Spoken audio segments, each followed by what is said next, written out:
आज ही मैं साथियों हजारीबाग ट्रेन स्टेशन गया। उसके पहले डीआरएम साहब से मेरी बातचीत हुई, स्टेशन मास्टर साहब से बातचीत हुई। पूरा जो ट्रेन का जो चलन है उसके बारे में मैंने जानकारी ली, क्योंकि मैं आपको रिपोर्ट देना चाहता था कि किस प्रकार से वंदे भारत 6:55 पे पटना से रवाना होगी और 10:30 बजे हजारीबाग ट्रेन स्टेशन पे पहुंचेगी।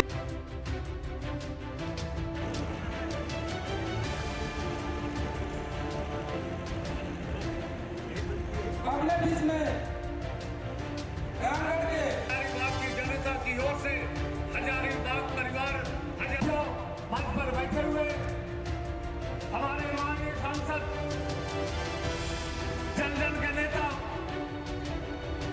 और संसदीय क्षेत्र। नमस्कार, मैं सबा और आप देख रहे हैं N4 न्यूज़ भारत। अभी हम मौजूद हैं हजारीबाग के हिंदू हाई स्कूल के मैदान, +2 हाई स्कूल के मैदान पर। यहाँ पर जो भाजपा के कार्यकर्ता हैं उनके द्वारा उनके बेमिसाल 9 साल को सेलिब्रेट किया जा रहा है। यहाँ पर कई सारे बड़े विधायक मौजूद हैं, कई सारे जाने माने हस्ती भी मौजूद है, जिनमें से आपको बता दें सांसद जयंत सिन्हा और हमारे मनीष जायसवाल जी भी यहाँ पे मौजूद है।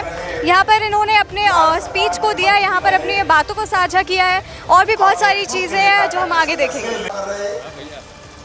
हजारीबाग के जिला अध्यक्ष श्रीमान अशोक यादव जी, मंच का संचालन कर रहे श्री दामोदर जी,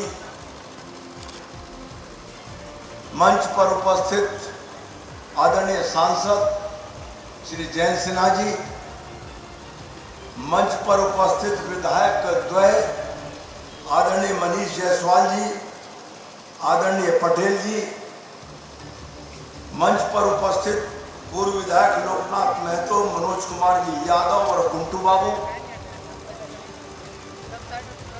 मंच पर उपस्थित पूर्व सांसद और भारतीय जनता पार्टी के पूर्व प्रदेश अध्यक्ष श्री यदुनाथ जी, रामगढ़ के संगठन प्रभारी शशि भूषण भगत जी, सम्मानित मंच और इस सभा में उपस्थित कार्यकर्ता बंधुओं, जनता जनार्दन और मातृ शक्ति, किस लिए सभा, ये सारा विषय आपके पास आ चुका है। ये मेरा दुर्भाग्य है कि मुझे कुल 12 मिनट का समय मेरे पास है आपसे बात करने का। फिर कभी मौका मिलेगा तो बात करूंगा, लेकिन क्योंकि ये मुख्यतः विषय प्रधानमंत्री जी के 9 साल के काल का है, मैं एक एक लाइन में उनके किए हुए काम को आपके सामने रखना चाहता हूँ। जनधन योजना के 50 करोड़ खाते खोलने का काम आदरणीय नरेंद्र मोदी की सरकार के में हुआ। उज्ज्वला गैस के 10 करोड़ कनेक्शन देने का काम हुआ। प्रधानमंत्री आवास 3 करोड़ निःशुल्क वाले आवास, 2 करोड़ 75 लाख ऐसे आवास जिनके पास भूमि थी, 2.5 लाख रुपए का अनुदान और बाकी पैसा कम ब्याज पर, 15 करोड़ जीवन ज्योति बीमा, 31 करोड़ जीवन सुरक्षा बीमा, अटल पेंशन योजना 50 करोड़ लोगों तक पहुंचाई गई। सौभाग्य योजना में बिजली का कनेक्शन निःशुल्क और एक बल्ब एलईडी का झोंपड़ी में घर में टांगने का काम किया गया। 12 करोड़ शौचालय बनाए गए। आदरणीय प्रधानमंत्री जी ने 2 साल तक CSR फंड जो होता उसको कहीं नहीं लगने दिया, और जिन घरों में शौचालय नहीं थे, स्वच्छता के कारण और इज्जत घर नाम देकर शौचालय बनाने का प्रत्येक घर में काम किया आदरणीय प्रधानमंत्री जी ने। जिन लोगों को कुछ पैसा सरकार से मिलता था, चाहे वृद्धावस्था पेंशन का हो, चाहे विकलांगता पेंशन का हो, चाहे विधवा पेंशन का हो, उसके बीच में जो दलाल सक्रिय रहते थे उनकी दलाली खत्म करने का काम प्रधानमंत्री जी द्वारा डायरेक्ट बेनिफिट ट्रांसफर स्कीम को लागू करके किया गया। दलालों के राज को खत्म किया। मुद्रा योजना के माध्यम से छोटे छोटे कर्जे देकर लोगों को स्वावलंबी बनाने का काम आदरणीय प्रधानमंत्री जी की सरकार ने किया। 37 करोड़ 76 लाख से अधिक लोगों को मुद्रा लोन दिया गया और इसमें से आधे लोग SC और ST SC कम्युनिटी के हैं और SC और ST कम्युनिटी के आधे लोग हैं 37 करोड़ 76 लाख में से। गरीब कल्याण की योजना, जब कोरोना आया तो लोगों की रोजी छूट गई, नौकरियां छूट गई, लॉकडाउन लग गया, लोगों के सामने रोटी और माताओं के सामने बच्चों को रोटी देने का संकट खड़ा हो गया। आदरणीय प्रधानमंत्री जी ने पका हुआ भोजन घरों में दिलाने का काम लॉकडाउन के दौर में किया। जाके पैर न फटे बिवाई वो क्या जाने पीर पराई। जो गरीब घर में पैदा हुआ था, जिसको गरीबी का अंदाजा था, जिसके पिता ने चाय बेचकर ट्रेन में नरेंद्र मोदी को पाला था, उसे मालूम था कि भूख क्या होती है और गरीबी क्या होती है। लॉकडाउन में पका हुआ भोजन और लॉकडाउन के बाद 80 करोड़ लोगों को 2.5 साल से प्रति यूनिट 5 किलो निःशुल्क करने देने का काम नरेंद्र मोदी की सरकार लगातार कर रही है। 4 अरब रुपया सरकार का इसमें खर्च हुआ, कोई छोटी मोटी रकम नहीं खर्च हुई। और किसी माँ के सामने ये बेचारगी नहीं आए कि बच्चे ने रोटी मांगी हो, माँ लाचार हुई हो और माँ के आंखों से 2 आंसू लुढ़के हो। ऐसी परिस्थिति नरेंद्र मोदी ने किसी माँ के सामने नहीं आने दी। जल जीवन मिशन, गांव में लोग तालाब का पानी, कुएं का पानी, उससे उबारने के लिए जल शक्ति मंत्रालय का गठन और जल जीवन मिशन के नाम से योजना। 10 करोड़ घरों में अभी तक प्रधानमंत्री जी टोटी के पानी की सप्लाई दे चुके हैं। वन नेशन वन कार्ड, क्योंकि 9 साल के काम गिना रहे हैं, है तो पुराना, लेकिन 9 साल के काम एक एक करके आपके सामने बिंदुवार रखने हैं। कश्मीर से लेकर कन्याकुमारी तक सारा भारत एक, तो फिर राशन कार्ड भी कश्मीर से लेकर कन्याकुमारी तक एक। आज आप झारखंड में रह रहे हैं, कल को आप उत्तर प्रदेश चले जाएं, 24 घंटे के भीतर झारखंड के कार्ड पर उत्तर प्रदेश में आपको राशन मिलना शुरू हो जाएगा। ये व्यवस्था नरेंद्र मोदी के द्वारा की गई। 27,000 दलित बहुल गांव को आदर्श गांव में जीने योग्य गांव बनाने का काम नरेंद्र मोदी की सरकार के द्वारा किया गया है। नहीं, झारखंड की जनता के सामने उनका भ्रष्टाचार पूरी तरह से खुलकर आएगा और जो भ्रम उन्होंने आदिवासी क्षेत्रों में पैदा करने का काम किया, वो भ्रम भी उजागर। कहा था कि 50,000 नौकरी, 5 लाख नौकरियां देंगे, अन्य तो बेरोजगारी भत्ता देंगे। मैं इस मंच के माध्यम से पूछना चाहता हूं कि हेमंत सोरेन की सरकार ने आने के बाद कौन सी भर्ती प्रक्रिया शुरू करी, कितने पदों की शुरू करी और किस विभाग में शुरू करी, वो आज किस स्टेज पर है। और अगर नहीं शुरू करी तो बेरोजगारी भत्ता देने का काम लोगों को क्यों नहीं किया। ये हेमंत सोरेन की सरकार को, झारखंड की जनता, हेमंत सोरेन की सरकार को, झारखंड की जनता को जवाब देना चाहिए। महिला उत्पीड़न की 5000 घटनाएं रिकॉर्ड पर हैं। ये कोई भाजपा नहीं कह रही है, उनके थानों में जो मुकदमे लिखे गए उसमें रिकॉर्ड पर है। लव जिहाद और धर्मांतरण और बाद में बेटी की बोटी काटकर पेट्रोल छिड़क के आग लगाने की घटनाएं हेमंत सोरेन की सरकार में हो रही है, किसी भाजपा की सरकार के कार्यकाल में नहीं हो रही। सुना कि किस प्रकार से हमारे परम आदरणीय झारखंड के प्रभारी श्री लक्ष्मीकांत वाजपेयी जी ने विस्तृत रूप से आप लोगों को बताया कि किस प्रकार से हम लोग ये महाजन संपर्क अभियान चला रहे हैं और इस महाजन संपर्क अभियान का लक्ष्य क्या है। क्या है इस महाजन संपर्क अभियान का लक्ष्य? भाई और बहनों, इन 30 दिनों में जो 9 साल बेमिसाल हमारे यशस्वी परम आदरणीय प्रधानमंत्री जी के 9 साल बेमिसाल हुए हैं, इनको हम लोगों को समाज के हर वर्ग के पास ले जाना है। चाहे वो व्यापारी वर्ग हो, चाहे वो बुद्धिजीवी वर्ग हो, चाहे वो लाभार्थी हो, हर वर्ग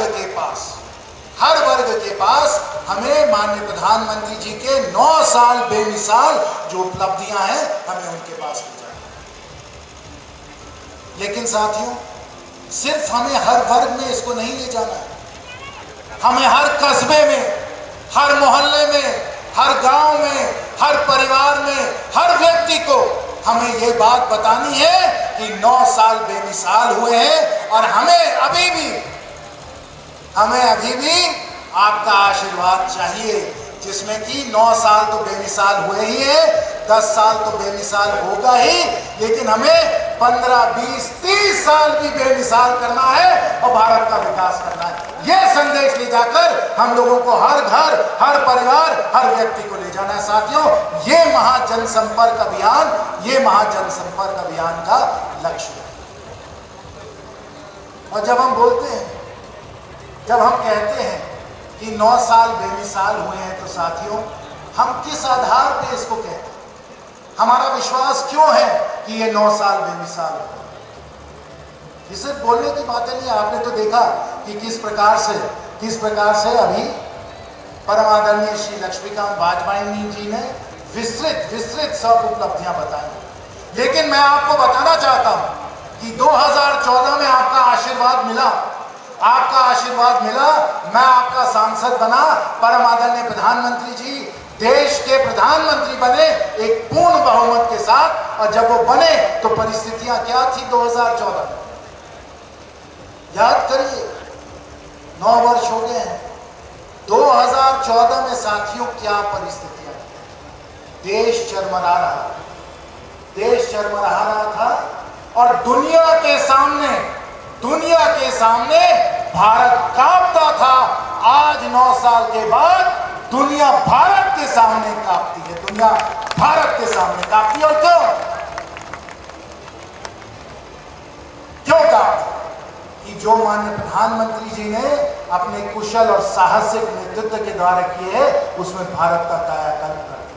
उन्होंने भारत का कायाकल्प किया। और सर्वप्रथम मैं आपको याद दिलाना चाहता हूं जम्मू और कश्मीर के बारे में। 70 वर्षों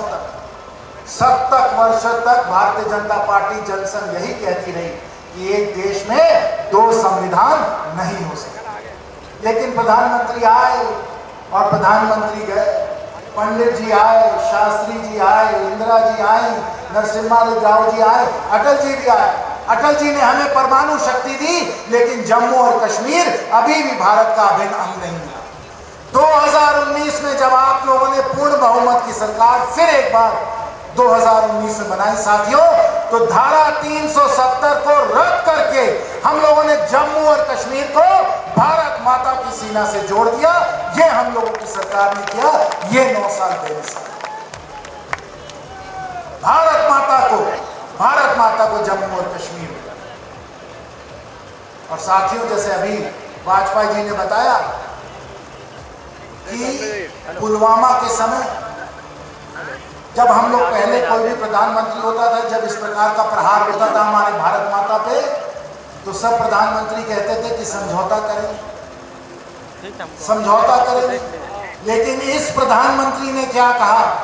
इस प्रधानमंत्री ने कहा कि हम ईंट का जवाब पत्थर से देंगे, हम पाकिस्तान को सबक सिखाएंगे। और सर्जिकल स्ट्राइक के द्वारा हम लोगों ने पूरा बदला दिया। आंख में आंख मिला के पाकिस्तान को हम लोगों ने सबक सिखाया। ये 9 साल इस प्रकार से बेमिसाल। और जरा अर्थव्यवस्था की बात करते हैं।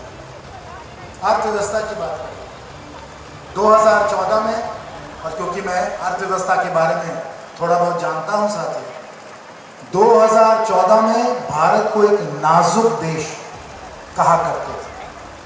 अर्थव्यवस्था जो थी, विकास की ट्रेन जो थी, वो पटरी से गिरी पड़ी थी।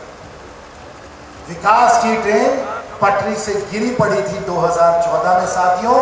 हम लोगों ने 9 साल में उस विकास की ट्रेन को फिर पटरी पे चढ़ाया, विकास की ट्रेन को गति दी, भारत को बुलेट ट्रेन दिया और हजारीबाग को वंदे भारत दिया। साथियों, ये हम लोगों ने अर्थव्यवस्था में। और अब मैं वंदे भारत के बारे में बता रहा हूं, और इसलिए मैं हजारीबाग के बारे में आपको बताऊंगा कि हजारीबाग में 9 साल बेमिसाल कैसे हुए। आज ही मैं हजारीबाग ट्रेन स्टेशन गया। उसके पहले डीआरएम साहब से मेरी बातचीत हुई, स्टेशन मास्टर साहब से बातचीत हुई। पूरा जो ट्रेन का जो चलन है उसके बारे में मैंने जानकारी ली, क्योंकि मैं आपको रिपोर्ट देना चाहता था कि किस प्रकार से वंदे भारत 6:55 पे पटना से रवाना होगी और 10:30 बजे हजारीबाग ट्रेन स्टेशन पे पहुंचेगी। हजारीबाग